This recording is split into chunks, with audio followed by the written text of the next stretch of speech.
Hey coin collectors, Dan the Collecting Man here. Today I want to talk about the next release from the perthmint. For me, I think is going to become a very cool coin to collect is the Quokka coin. This is the 5th in the series of the Quokka coin series. And I think these animals are absolutely super cute and definitely something that's, I think will become quite collectible in the future. This is only my opinion, but I think this is going to be a really cool series to get into. It's still quite new. Like I said, it's only 5 coins in the series. So I'm going to go through why I think this is a good series to go through a little bit about the Quokka. Also cover off the proof coloured versions. And also I'm going to discuss today, I've got 1 year on YouTube. So it's a big celebration for me. So I'm going to go through a bit of some fun facts and numbers of what I've achieved in my first year of Dan the Collecting Man. So let's first go into the coin itself. As you can see here, we've got 3 Quokkas on Rockness Island. That's the lighthouse at Rockness Island. That's near Perth, Western Australia. And we can see this one looks like it's at night time. So the little, almost like chemtrails, as it looks like, kind of is meant to be light coming out of the lighthouse. So I personally would have seen something where it's a little bit different, a different way of displaying the light coming out of a lighthouse. But nevertheless, it looks like almost clouds, but kind of chemtrail kind of thing. Not that I'm a believer of chemtrails, but you know, those trails that come out of planes. But yeah, at least you've got 3 little cute quokkas there with some of the flowers that you'll find on Rockness Island. So definitely pretty cool. Obviously, this is the first one with King Charles on it. We've got the P125 on there, pre-mark, and 2024. So that's pretty cool. So let's go through some of the other ones. So 2023. We saw this one here just with a little Quokka by itself with a couple of animals. Obviously this one here we had the memorial adverse with Queen Elizabeth. 2022. This one here, as you can see, 2 little Quokkas again around just some of the key foliage within the island. 2021. Got like a little baby Quokka, pretty super cute. This one again, we've got some butterflies in this one. It's very similar flowers that they've got there with Queen Elizabeth again. And then for me, my favourite by a mile is the very first one, 2020. We got a little Quokka looking really happy, eating a leaf with the Rockness Island lighthouse in the background. So pretty cool. Definitely for me, this is my favourite by far.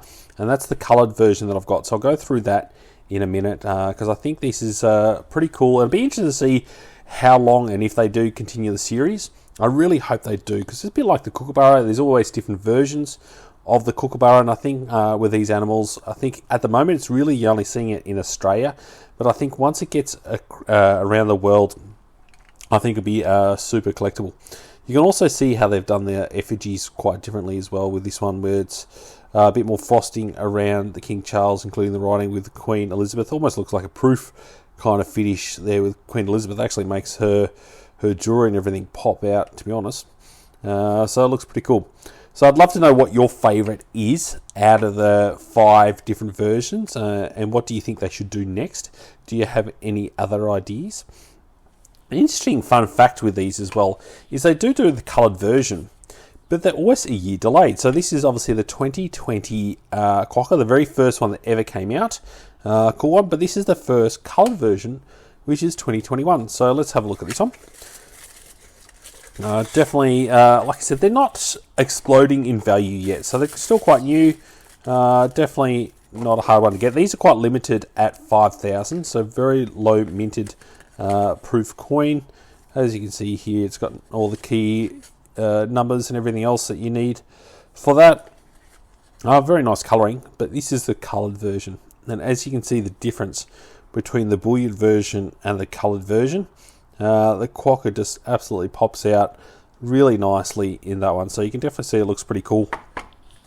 But it is surprising that they're doing it a year delayed. You'd think they'd release it all but the same time. So you can see there 2020 to 2021, you can see the difference in the proof version versus the non-proof coloured version. So definitely cool. I'd love to know if you like the Quokka and if you've ever even seen a Quokka. That's one thing. Now that I've got these coins, I'm putting it on a bucket list to definitely get. So these bullion versions are limited to 30,000 each as well. So it's a very low minted kind of coin. So you're looking at the Privy Mark kind of numbers for the Lunar series has about the same kind of low mintage. So definitely a good set to get from my personal perspective, especially if it keeps going. It's still nice and early within the series to get it. You're only having to hunt 5 of these coins, which is not too bad. They're roughly retailing, this one is around $55 at the moment, depending on the silver price going up and down. So pretty cool. I'd love to know your favourites, but for me, definitely the first one is an absolute standout, and definitely the second one as well, with a little baby sitting there. Looks super cool, and definitely I can tell you my family was very keen to get this. It's not often that my family is keen to get silver coins, but they definitely wanted the colour version, and they're very keen on the Quokka version. So I think it's definitely going to be a crowd pleaser, and once it gets international, I think it will definitely get a nice big following.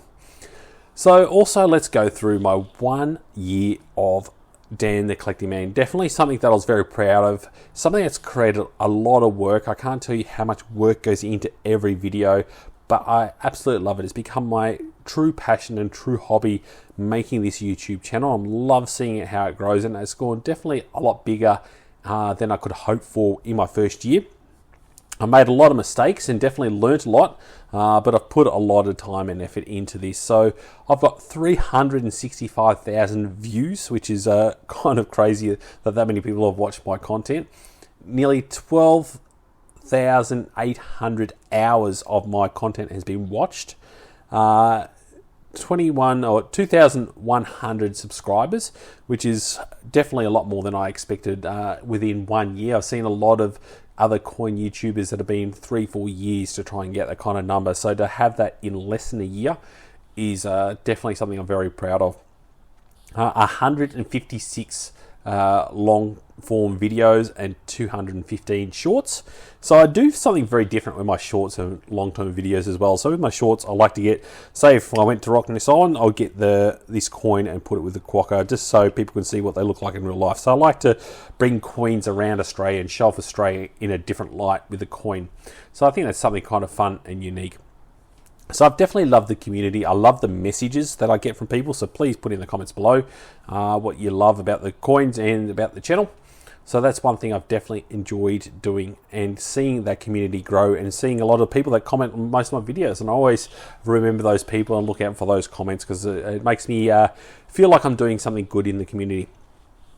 I've also put a lot of energy into the background work. So things you probably don't see is the setup that I've got here. Before, it used to be like a little flimsy table with a bit of wood on it, and I tried and had a tripod with a camera, and it was a really jerky kind of setup. Now I've got myself a proper setup with proper lighting, and it looks a lot more professional from my end, and it makes it easier for me to give quality work, which is what I'm aiming for to improve. I've also got new computers so I can get better editing, because that's one thing I was struggling with. Is I had a really cheap Surface Pro that I was putting the content onto, but now I've been able to get an upgraded computer only in the last week, so that way I can really edit out some of those ums and ahs and some of that little detail that I was struggling to be able to edit out in the past. So another thing, I've spent a lot of money on coins. That's one thing that's kind of looking back on it, and how much over my collecting career versus the last year has been phenomenally different. Normally I'd collect like probably 10 or 20 coins through the year.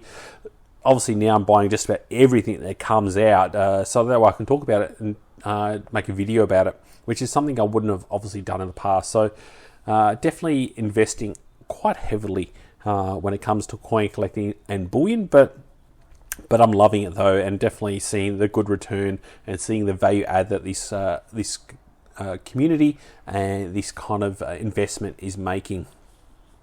So I've definitely got bigger plans for the next 12 months. Obviously, my target is to get to 5,000 subscribers over the next year, and at the rate I'm going, I think I'll get there. But that's what I want to do, is to try and get 5,000 and keep growing and growing year on year, and to obviously improve in the content, improve the way I talk around coins, and improve on my knowledge. So that's one thing I know I've definitely improved on over the last 12 months, is the knowledge that I have around coin collecting. And all the comments and feedback that I get from a lot of people has definitely helped me on that. So yeah, definitely looking forward to the next 12 months. I look to do some traveling, maybe go to the Canberra Mint and potentially the Perth Mint and try and get some videos on those coins and hopefully meet up with some key people there. Definitely some coin shows. I'll be interested in getting in some more of those and doing videos on those. They seem to be quite popular.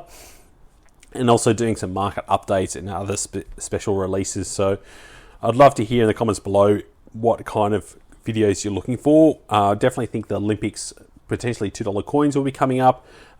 This week I've also got Star Wars silver bars that I'm going to do a video on, which will be pretty cool. So looking forward to doing that. So definitely got some really unique pieces to come. If you do enjoy this video and you enjoy all the work that I've put into this, please make sure you do give us that thumbs up. It really lets me know that people enjoy it. I always look out for how many subscribers I get per video and how many thumbs up I get, and also the comments. That really means a lot, because it might be a 10-minute video for your end, but I can tell you it's hours of work for every video that goes into it from the back end. But I love it, and it's a true hobby for me.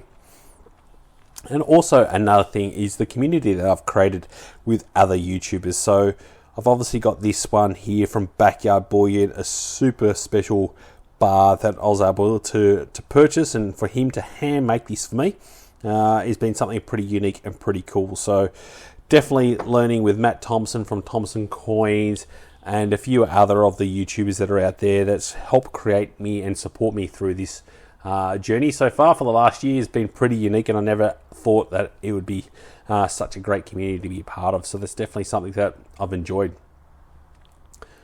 So thanks so much for watching and joining the coin collecting community. I'll catch you in my next video. Dan.